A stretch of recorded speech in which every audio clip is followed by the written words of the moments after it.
श्रुतजलदीपानवेभ्यः स्वपरमतविभावनापटमतिभ्यः सुचरिततपोनिधिभ्यो नमो गुरुभ्यो गुरुगुरुभ्यः।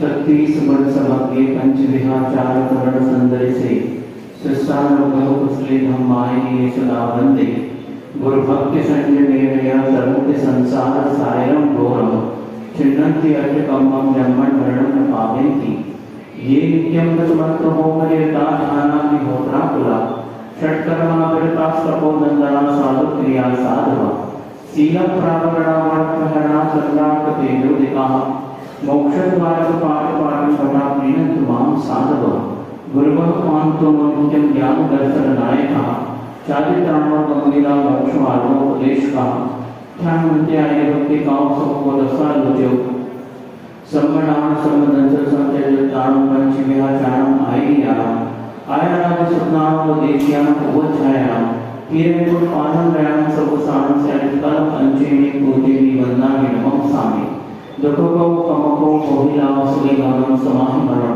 जिनगुण संपत्ति हो मचम लक्ष्मी वासुदेयं वीरविजयं निगाय वीरं आत्मानुशासनमहं वक्षे वक्षे मोक्षाय भक्त्यानां।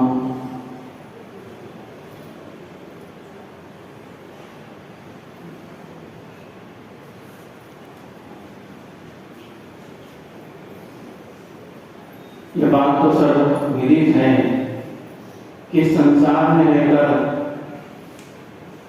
संसारी प्राणी सुख को प्राप्त करने के लिए जितने भी प्रयत्न करता है वे सारे के सारे प्रयत्न सफल नहीं हो पाते हैं।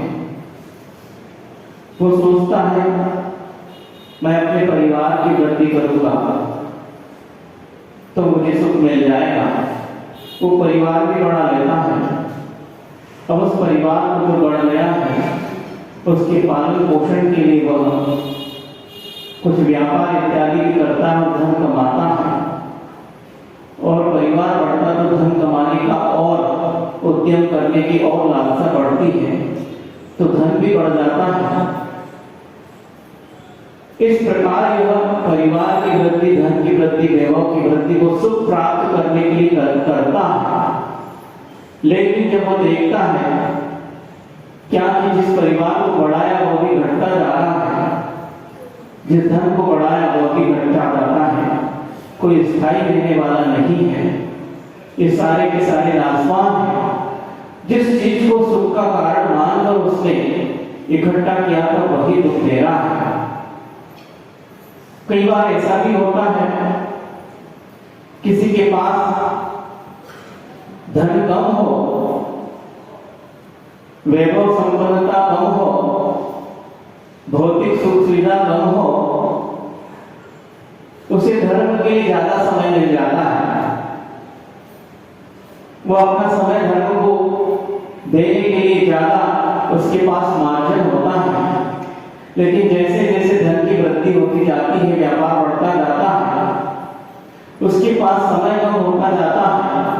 अब वो समय जो कम होता है वह व्यक्ति धर्म से समय को काट लेता है, बाकी समयों को तो वह पूर्ण रूप से देता है।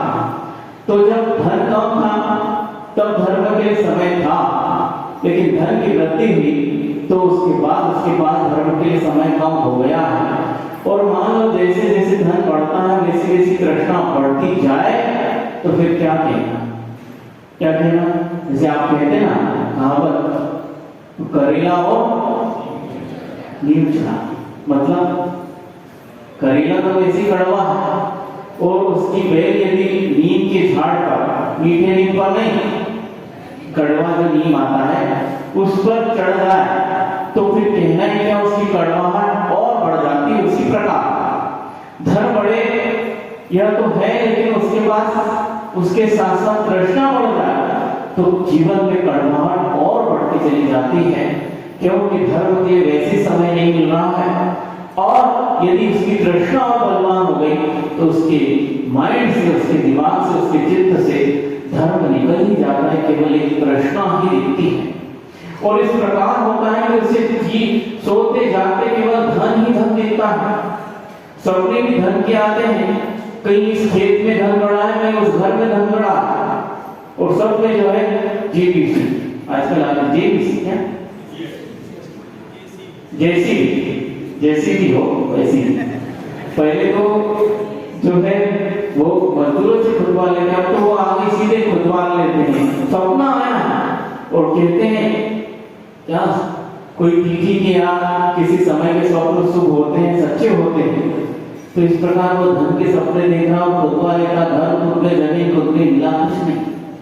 थोड़ी सी भी रात को अब इस प्रकार उसकी चिंता और बढ़ गई है, और थोड़ी सी भी मान लो चूहों की सरसराहट हो जाए, सेठ जी की नींद खुल गई।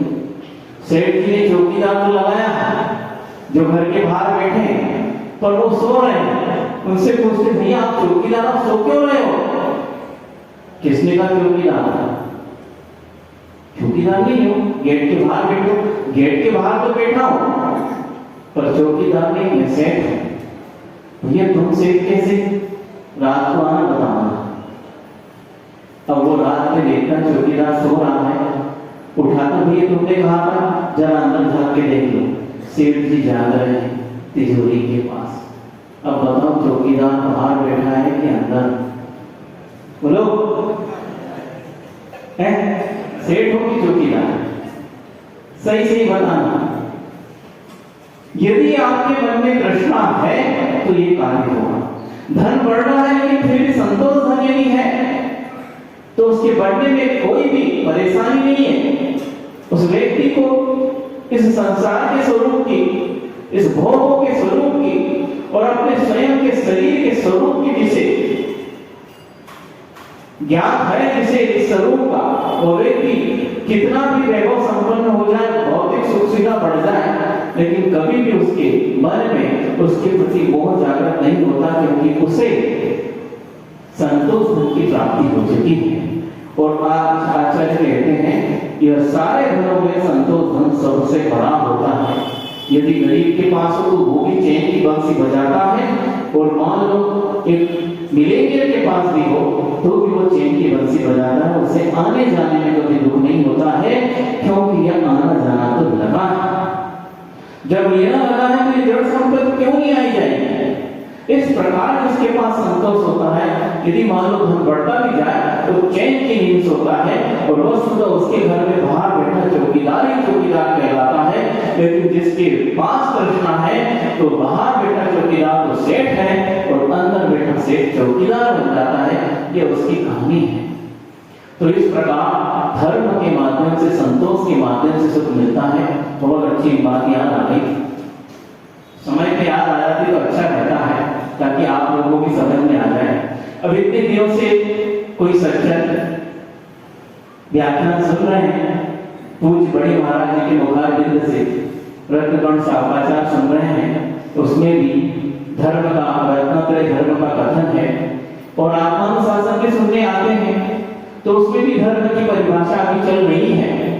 तो सज्जन प्रश्न करते कि महाराज जी बहुत दिनों से हम सुन रहे हैं कि पूज्य बड़े महाराज जी ने धर्म की परिभाषा बताई, जो धरती उत्तम सुख है, शाखाचार में आई, जो उत्तम सुख में या उत्तम सुख को धारण करा दे या उत्तम सुख में ले जाकर हमें धर दे, संसार के दुख को समाप्त कर दे, उसका नाम धर्म है।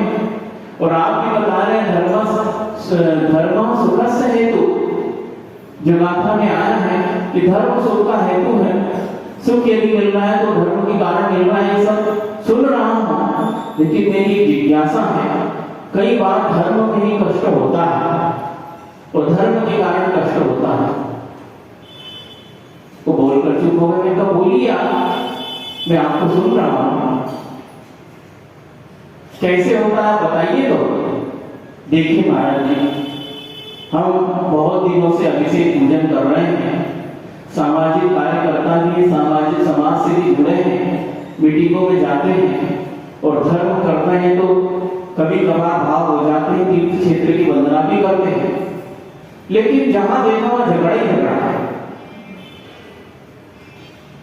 मंदिर में प्रवेश करते हैं, अभिषेक चालू हुआ, किसी को पहले अभिषेक करने को मिल गया, पहले उसकी बारी थी, उसको नहीं मिला, वो थोड़ी देर हो गई, तुमने पहले कैसे कर लिया?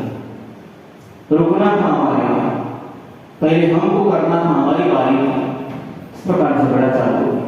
भगवान जी हाथ पर हाथ रख के बैठे हैं कि कब हमारे सिर पर कलसा ढुले, और इधर झगड़ा चालू हुई, कल से हाथ में है, भगवान के सिर पर डाले नहीं जा पा रहे। जब झगड़ा खत्म हो, सुलझे, तब तो कलसा हो, अभिषेक हो, भगवान बैठे पांडु शिला पर बिठाकर आपने रख दिया पाठ पढ़ के, पर अभी निपट हो जाए।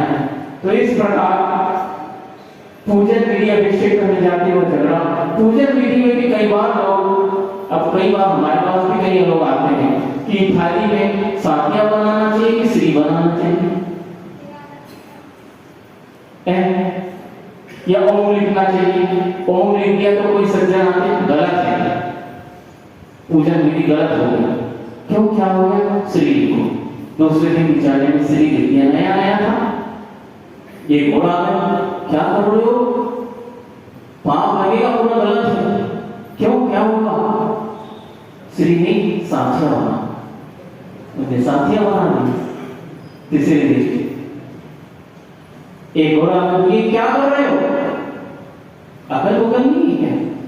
नहीं, पहली बार पूजन का नियम नहीं है, महाराज जी ने सीख रहे हैं धीरे धीरे, बिल्कुल गलत है। क्या? सिद्ध शिला बना, सिद्ध शिला बना दी, लेकिन झगड़ा खत्म नहीं हुआ। जितने आते हैं उतनी बात वो पूछता है कि क्या करना चाहिए?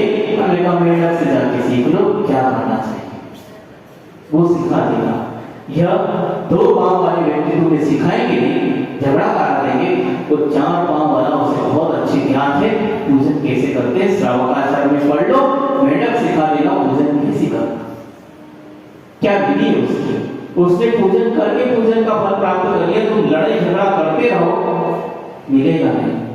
मैंने उसको ये नहीं समझाया, उससे सुन रहा हूं, देखो अच्छा ठीक है, तो महाराज जी इस प्रकार हो जाता है, कोई खड़े होकर पूजन करे तो लोग कहते हैं ये गलत है, बैठ के करो।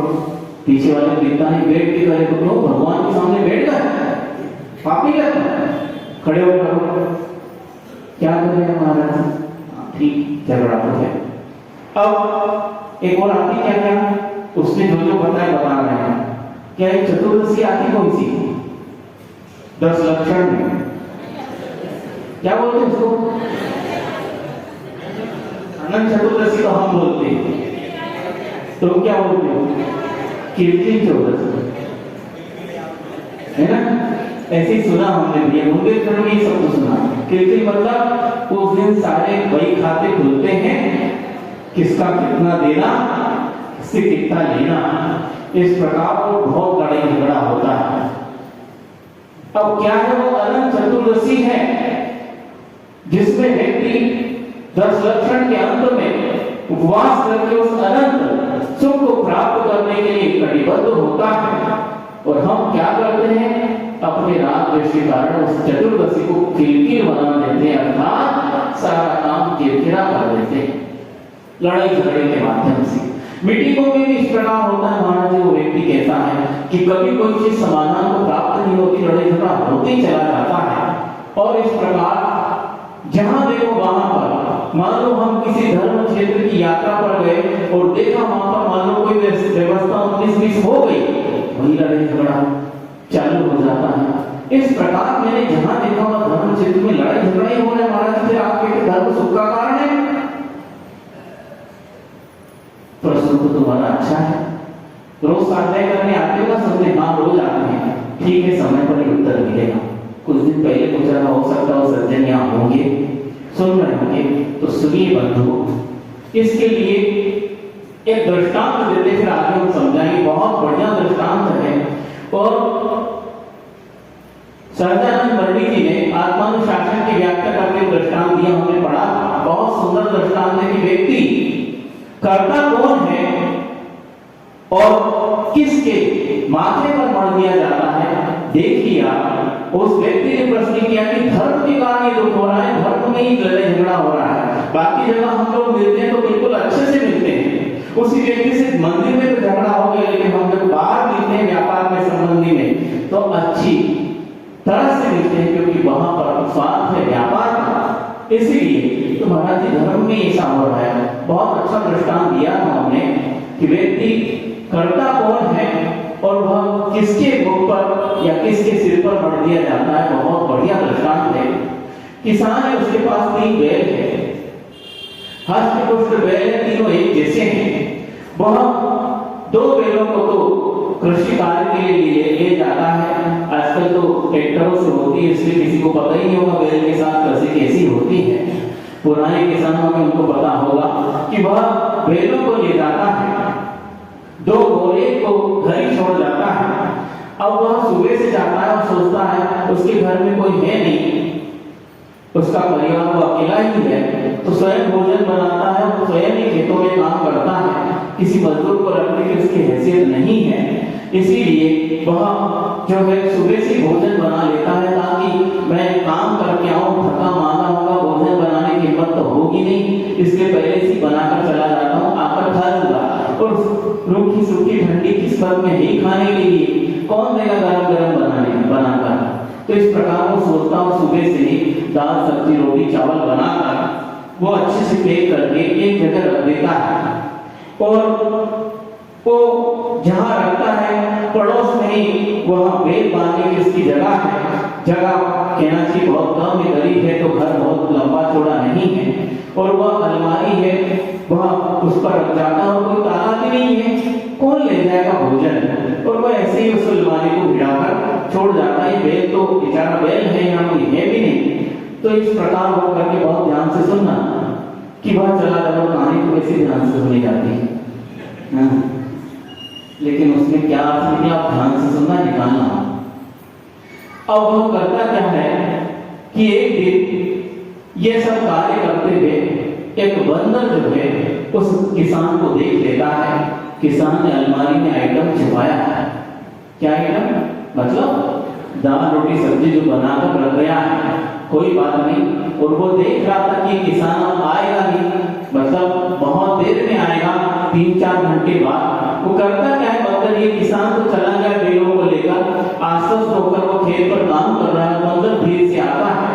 अब भले वो बंदर है लेकिन उसके आगे के 2 हाथ जो पांव का काम करते हैं वो कभी हाथ का भी काम कर जाते हैं।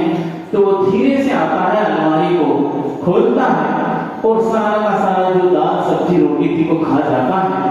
अब वो चतुर तो था, उन्होंने सोचा कि क्या करें, थोड़ा सा बच जाता है तो वह जो बचा अन्न है दाल सब्जी रोटी सब्जी चावल वो जाकर क्या करता है, क्या करता है, हाँ आ समझ में कि बेचारा जो बैल खड़ा उसके मुंह पर अच्छे से पोत देता है और मुंडे पर बैठकर तमाशा देखता है। थोड़ी देर बाद किसान आता है और वह सोचता है भूख भोजोरों की लगी, हाथ में धोता है, पैर धोता है और बस भोजन खा के थोड़ा आराम करेंगे।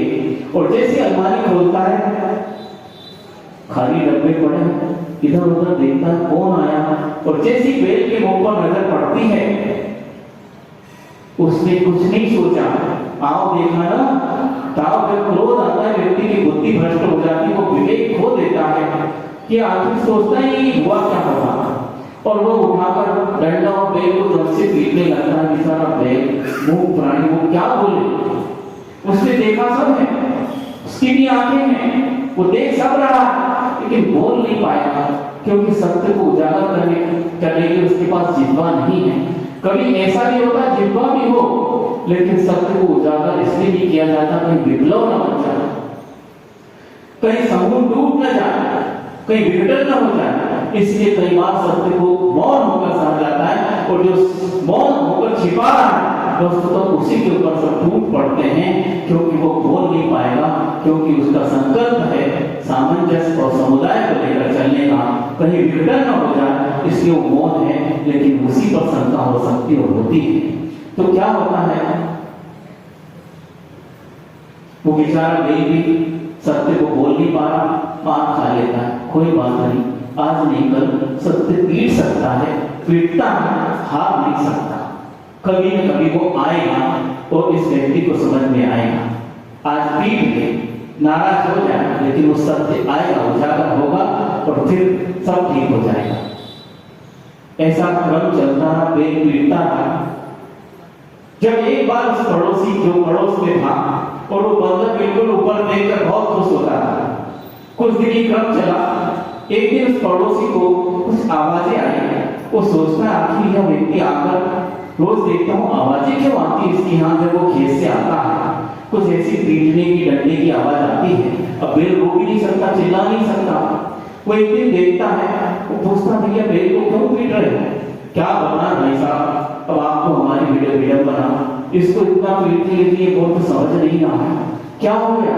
मैं रोज यहाँ पर दाल रोटी सब्जी रख जाता हूँ अपने स्वयं के खाने के लिए, इसके लिए भी बहुत चारा और खली इत्यादि दे देता हूँ, लेकिन इस व्यक्ति को देखिए कि अब ये मेरा भोजन खा जाता है। उस अलमारी से निकाल कर वो कहता भाई साहब थोड़ा ठंडा भाई, क्यों?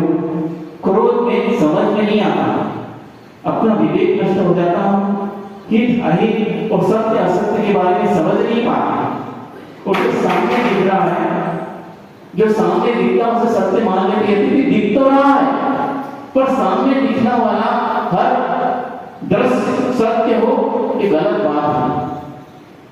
जो दिख रहा है, जो सुना जा रहा है वो पूरा सत्य हो ऐसा नहीं हो सकता, इसलिए थोड़ा विवेक रखो। क्या आपने सोचा कि बेल ऐसा कर सकता है? वो कैसे आपके बना है, अलमारी तक गया और कैसे उसने इस भोजन को निकाला होगा? कभी सोचा? तो समझ में आता हमारे ये तो मैंने सोचा ही नहीं।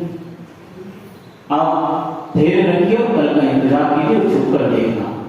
वो किसान ऐसे ही करता है और छुप कर देखता है तो सारा मामला समझ में आता है कि वो बंदर आता है, अलमारी खोलता है और सारी दाल रोटी सब्जी खाता है, और वह जो बचा है वो सीधे क्या करता है, वो बेल के ऊपर पोत जाता है। जैसे पोतने लगता है वो किसान जो है उस बंदर की पिटाई करता है। आज सत्य उजागर हो गया, उस बेल को भी सांत्वना होती कि सत्य आ गया समझ में, मेरी पिटाई हो रही इसका विकल्प नहीं, सत्य आज सामने आ गया, बहुत अच्छा हुआ। वो बेल भी संतुष्ट है, बंदर की पिटाई से संतुष्ट नहीं, किंतु असत्य क्या है सत्य क्या है समझ में आ गया, बहुत अच्छा हुआ।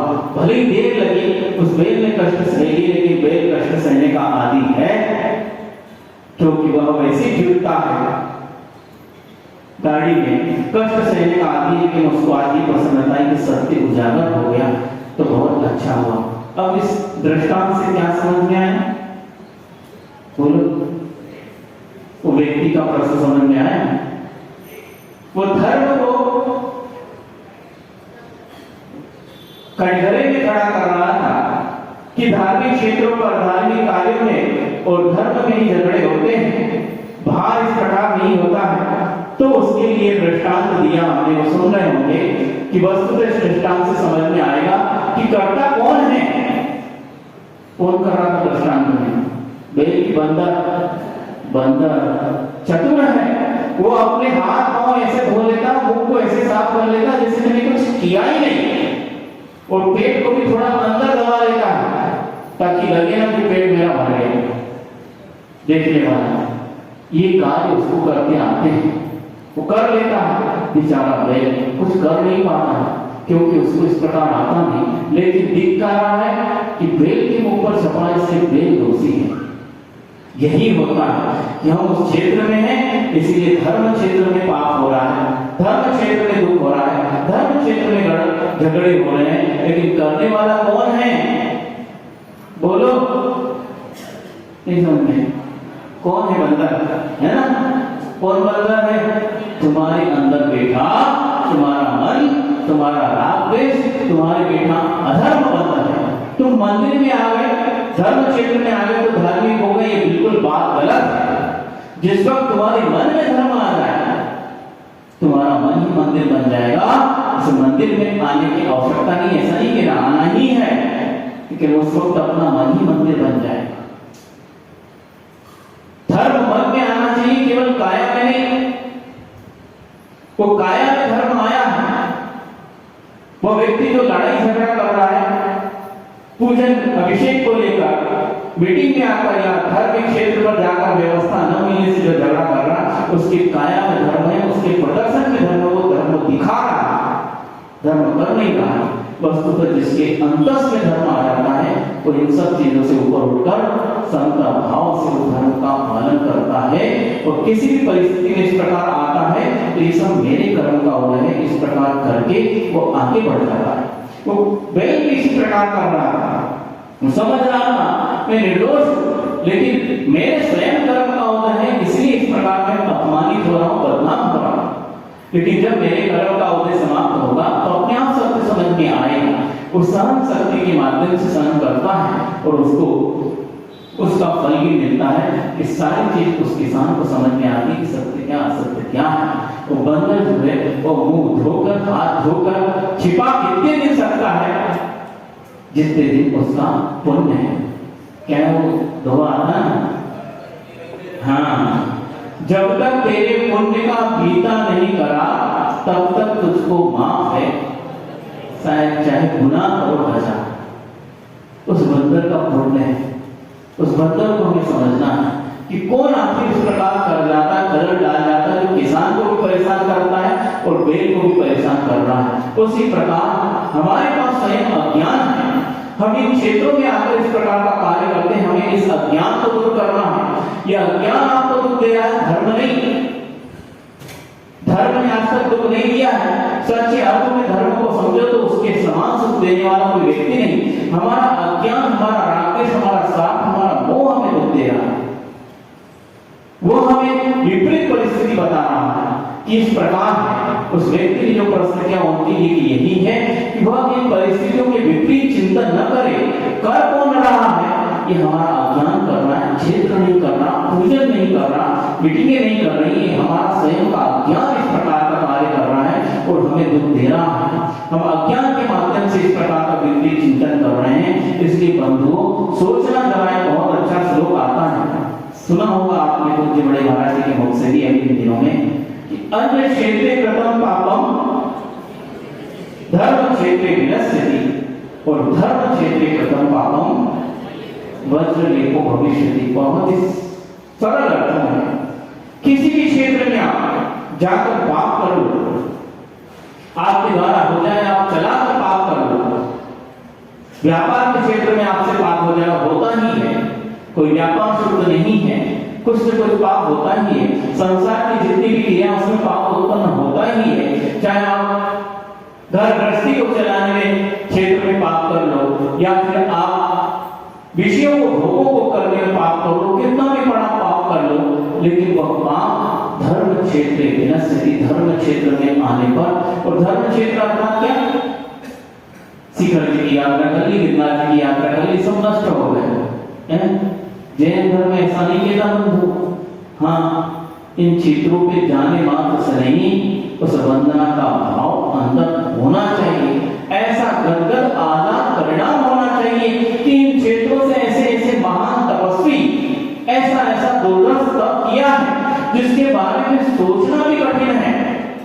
ऐसे ऐसे पहाड़ों पर चढ़कर क्या सर्दी, क्या गर्मी, क्या बरसात, किसी चीज का उन्होंने, वो भी इंसान थे, उनके पास भी चेतना थी, उनके शरीर में भी कष्ट होता था, लेकिन इस कष्ट को उन्होंने जीता है। कभी शारीरिक कष्ट को कष्ट न मानकर मेरा धर्म नष्ट हो गया तब मेरे आत्मा में कष्ट हो सकता है, मैं धर्म नष्ट नहीं होने दूंगा। और ऐसे दुर्धर्ष तप किया है, उन्होंने यहाँ से मोक्ष गए हैं। उस स्थली पर जाकर उनकी चरण रस को प्राप्त कर लो, मेरा अहोभाग्य होगा।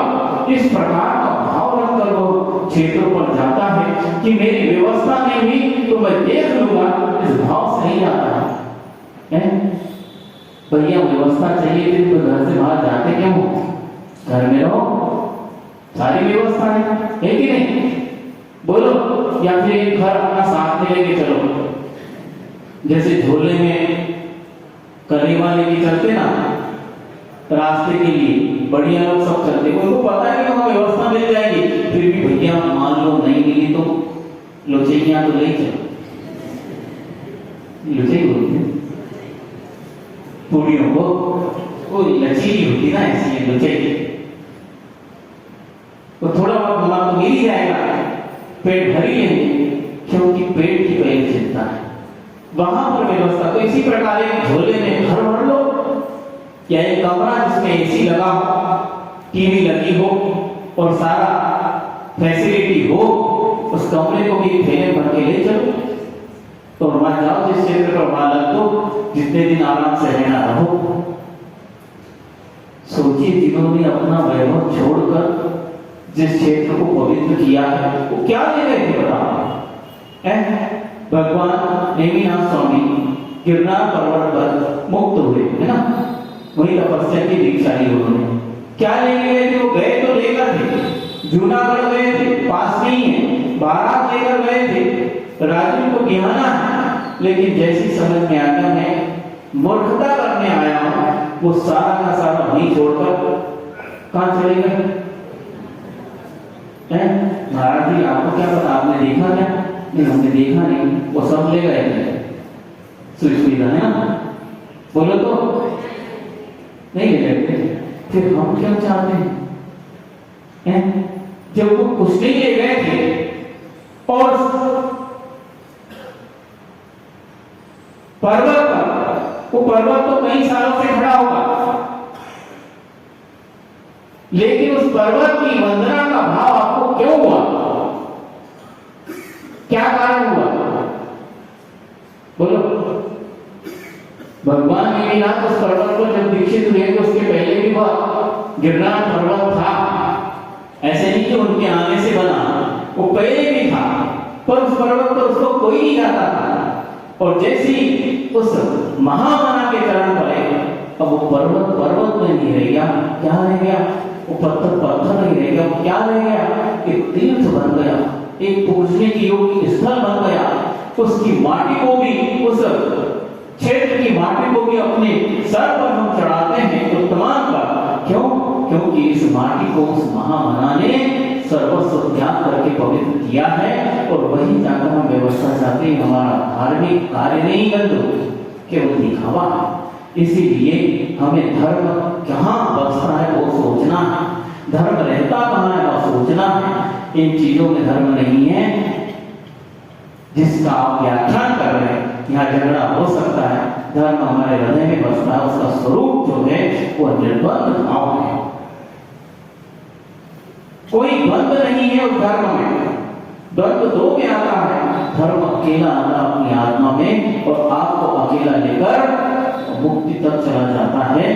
कोई व्यक्ति साथ नहीं है लेकिन धर्म साथ देता है। तो इस प्रकार उस व्यक्ति के लिए जिसने प्रश्न किया था, हमारा अज्ञान इस दृष्टांत के माध्यम से समझना कि वस्तुतः हम अज्ञान के माध्यम से स्वयं इस प्रकार का कार्य कर रहे हैं और उसका आरोप हम धर्म पर लगा रहे हैं। जिस प्रकार बंदर स्वयं शैतानी से उस मार्ग को हड़प जाता था, उस बेचारे बेल के मुख पर वह बोल देता था, बेल का नाम लगा देता था, लेकिन समझना है कि वस्तुतः शैतानी कर कौन रहा है? स्वयं का मन कर रहा है, स्वयं झगड़ा करेंगे और धर्म के नाम पर लगा देंगे। ये बात गलत है। इन क्षेत्रों पर आकर तो क्या, अन्य क्षेत्रों में जो पाप करते हैं वो धर्म में आकर, जिसके मन में धर्म आ गया वहां आकर वो सारा पाप नष्ट हो जाता है। और हम धार्मिक क्रिया करके भी यदि मान लो धार्मिक वातावरण में रहकर भी यदि पाप के भाव करते हैं तो बंधुओं उसको मिटाने के लिए कोई साधन नहीं है आपके पास। वापिस धर्म की शरण में आना पड़ेगा, हाँ, और सच्चे मन से आना पड़ेगा। वज्रलेप कैसा होता है? मूर्तियों को किया जाता है कि हजारों साल तक उस मूर्ति में क्षरण नहीं होता है। उसी प्रकार उस कर्म का आत्मा पर ऐसा लेप हो जाएगा कि वह काटे नहीं करेगा, जिसे निधत्य और निकाचित कर्म कहते हैं। ऐसे कर्म जो कभी भी किसी भी रूप में समाप्त नहीं होते, वो अपना फल देकर जाते हैं। जिस रूप में आए हैं, जिस अनुभाव से आए हैं, जितने समय के लिए आए हैं, वो वैसा ही रूप, वैसा ही वह फलदान अपने आप को देकर उतनी ही मात्रा में देकर जाएंगे, उसको नष्ट नहीं कर पाएंगे हम। इसीलिए बंधुओं चेतो, इन सब वातावरण से हमें क्या करना है और धर्म को हमें किस रूप में अपनाना है। वस्तुतः धर्म ही, क्योंकि इसके अलावा क्या है? तो संसार में पहली कहानी हमें क्या है? एक सिक्का है संसार का, दो ही पहलू है, या तो अधर्म है या धर्म है, तीसरी कोई स्थिति नहीं है। इधर पैर पड़ा तो कीचड़ में जाओगे, उधर पैर निकला तो साफ हो जाओगे। बस समझ कर चलना हमें ही। इसी प्रकार यह धर्म है, इस इसका व्याख्यान चल रहा है कि धीरे धीरे वो गाथा 3-4-5 दिन तो हो गए हैं, धीरे धीरे आज फिर आगे बढ़ते हैं कि इस प्रकार हम धर्म को मान लो जो सुख का कारण है, फिर भी यदि मान लो हमें लगता है कि धर्म अपनाते हैं तो हमारे पास से बहुत सारी चीजें चली जाती हैं, तो उस व्यक्ति के लिए आचार्य महाराज ने कहा कि धर्म जो है वह सुख का हेतु है और वह जो कारण है कभी अपने कार्य का विरोधी नहीं होता है। जो कारण जिस कार्य की नियत है, कार्य के लिए नियत है, वो उस कार्य को अवश्य करता, उसका विरोध नहीं करता है। इसलिए कभी भी आप भयभीत मत हो, धर्म के नाम पर धर्म अवश्य सुख देगा। तात्कालिक आपको लगेगा कि ये मुझसे छुटाया जा रहा है, ये चीज मुझसे त्याग कराई जा रही है, तात्कालिक लग सकता है, लेकिन जब उसका परिपाक होगा, जब उसका फल मिलेगा उस नियम व्रत का, तो आपको जो सुख होगा उसका वर्णन करना जो है कठिन है। इस प्रकार का सातिशय पुण्य मिलता है। फिर भी व्यक्ति डरता है, तो आचार्य महाराज कह रहे हैं आगे की गाथा में, कोई बात नहीं, आपको लग रहा है कोई बात नहीं कि यहाँ उससे कुछ छुड़ाया जाए, मत छोड़ो, सब करते रहो, सब करते रहो। मतलब हाँ बिल्कुल, इंद्री को भोगना है तो भोगते रहो, पर वो शर्त रखेंगे आगे, हाँ उस पर सावधान रहना। आप इस प्रकार का सांसारिक वैभव को जो प्राप्त किया उसको भोगना चाहते हैं, इस संसार में भी रहना चाहते हैं, संसार का यथेष्ट जो है आनंद लेना चाहते हैं, तो लेते रहो, लेकिन एक शर्त है। क्या शर्त है? बहुत अच्छा आगे वो कहेंगे। आज गाथा ले लेते, उसके बाद धीरे धीरे व्याख्यान करेंगे। धर्माद वाप्त विभो धर्म धर्मं प्रतिपाल्य भोगम् अनुभवतु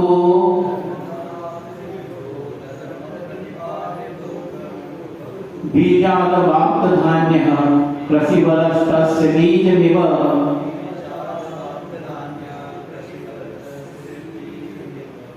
सीधा सीधा गाथा का अर्थ है, पहले वो बता देते, फिर धीरे धीरे इसका हम व्याख्यान समझेंगे कि तुम्हें लग रहा था कि यह धर्म जो है हमारा सुख नाश कर देगा, तो उसके लिए आचार्य आगे कहते हैं कि कोई बात नहीं, तुम सुख का भोग करो, उस भोग को भी अनुभव करो जो सांसारिक भोग हैं, जिन इंद्रियों के विषयों को आप चाह रहे थे और आपको मिल गए हैं, तो उनका भोग करो, उसका त्याग नहीं करा रहे हैं। पर शर्त है, शर्त क्या है कि जिस प्रकार एक किसान जिसने फसल को प्राप्त कर लिया और उस फसल को भोगना चाहता है, लेकिन वह सावधान है। कैसे सावधान है? कि उसने फसल प्राप्त कर ली, उसने मान लो 1 बोरा या 2 बोरा अनाज बोया था और उसको 10-20 बोरे मिल गए, बोया तो कम था लेकिन उत्पन्न बहुत हुआ और कीमत भी बाजार में उस धान्य की, गेहूं की, चावल की या ज्वार मक्का जो भी बोया है उसकी कीमत भी बहुत अच्छी मिल रही है। वह किसान सोचता है कि बस सबको बेच दूंगा मैं और अच्छा पैसा कमाऊंगा। ये जो सोचता वो किसान नहीं, व्यापारी है। क्या कृषक नहीं है, वो व्यापारी है, क्योंकि उसे धन दिख रहा है लेकिन धान्य नहीं दिख रहा है, उसे वर्तमान दिख रहा है, भविष्य नहीं दिख रहा है। इसलिए वो व्यापारी है, वो व्यापार तो कर लेगा, आज मुनाफा प्राप्त कर लेगा, लेकिन आगे उसको कंगाली आएगी। लेकिन जब किसान है वो क्या करता है? बोलो क्या करते हो? बोलो ना, सारा का सारा धान्य बेच देते हो, क्या बचाते हो? बीज को। क्यों बचाया है? और सबसे पहले A1 क्वालिटी का, जब उस धान्य को सफाई करते हैं, छोटे बड़े दाने बहुत से हो सकते हैं, उसको मशीन पर जाकर उसका जो भी बोलते हैं क्रिया वो करते हैं, उत्तम क्वालिटी का जो बड़ा बड़ा दाना है उसको अलग छांट लेते हैं। घर में भी हमने देखा, उस वक्त समझते नहीं थे, जहाँ मामा का गांव था वो गांव ही था, उनके यहाँ खेती होती थी, तो बरसात के समय में गर्मी की छुट्टी रहती थी, उस वक्त क्या आते हैं अभी तो ठेले ठेले पर बिक रहे हैं भुट्टे, बहुत स्वादिष्ट लगते थे, लेकिन क्या करते थे उनको देखा हमने, उस वक्त वो सोचते थे, पूछ भी लेते थे, लेकिन उस वक्त उनका आज समझ में नहीं आता था और गुस्सा भी आता था कि ऐसा क्यों करते। अच्छे अच्छे बड़े बड़े भुट्टे और बिल्कुल बड़े बड़े दाने रहते उसमें और ऐसे लगते हैं इसको सेक कर खाई जाए, उसको निकालकर और उसके जो छिलके हैं सबको निकालकर और उसमें रस्सी बांधकर टांग दिया थोड़ी ऊंचाई पर, और ऐसी जगह जहां चूहे इत्यादि ना आए तो टांग दिया। तो काय को टांग दो, इसको कब खाएंगे, इसको हाथ मत लगाना। क्यों नहीं लगाना है, इतने अच्छे तो रख दिए, ऐसा लगता था अपने लिए रखे होंगे, हमको नहीं दे रहे खाने को, और हमको छोटे छोटे दाने वाले ऐसे भुट्टे दे दिए। समझ में नहीं आता वो क्या कर रहे हैं, ये कर रहे हैं ये भुट्टे तुम आज खा रहे हो, अगले साल खाना है, इनकी कृपा होगी क्या, ये तो इस साल खा के चट तो कर गए, अगले साल कुछ नहीं मिलेगा। क्यों, यह जो क्रिया की जा रही है ये तुम्हारे अगले साल की जो है ये परिश्रम है, अगले साल तुम्हें ये मिलेगा।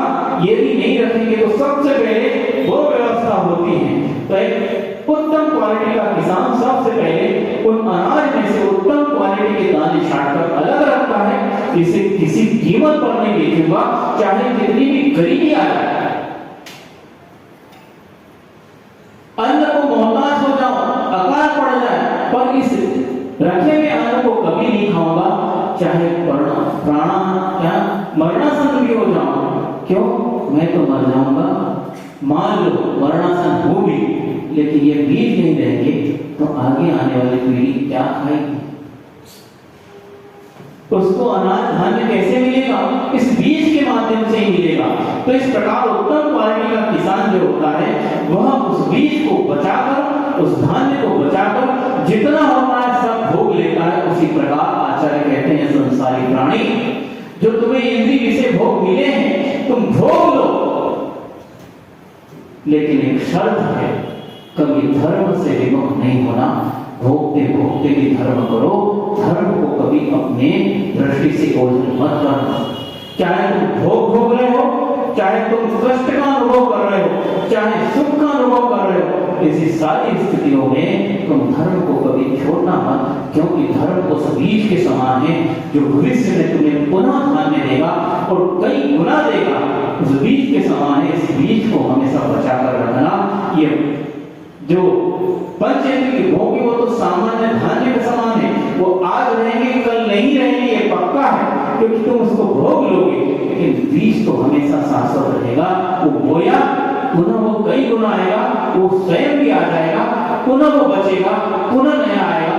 इस प्रकार वो अपनी परंपरा को हमेशा जीवित रखता है। लेकिन जिस धान्य को तुम खा गए वो खा के गया, वो बोलते ना उतरी घाटी हुई माटी। घाटी समझ रहे, कौन सी घाटी, गले की घाटी बहुत बड़ी है, जैसे नीचे गई सारा मिट्टी हो गया, उसको पुनः आप अनाज रूप में परिवर्तित नहीं कर सकते। इसी प्रकार विषय भोग ये जैसी भोगे गए सारे मिट्टी हो जाएंगे, तुम्हें कुछ नहीं देंगे। इसलिए उस धर्म को रखो जो हमेशा अपनी संतान उत्पन्न करते रहता है, बीज के माध्यम से बीज के माध्यम से बीज, इसलिए उसको हमेशा सुरक्षित रखना। इसके अलावा और धीरे धीरे आगे हम व्याख्यान समझेंगे अहिंसा और धर्म की। बोधि समाधि परिणाम शुद्धि स्वात्मोपलब्धि शिवसौ प्रसिद्धि चिंता चिंतित वस्तु दाने त्वमंद मानस महापुरी विद्वान निर्माणी माती ताकि परम पूज्य आचार्य गोरख विद्यासागर महाराज की जय, परम पूज्य निर्यापक समय सागर महाराज की जय।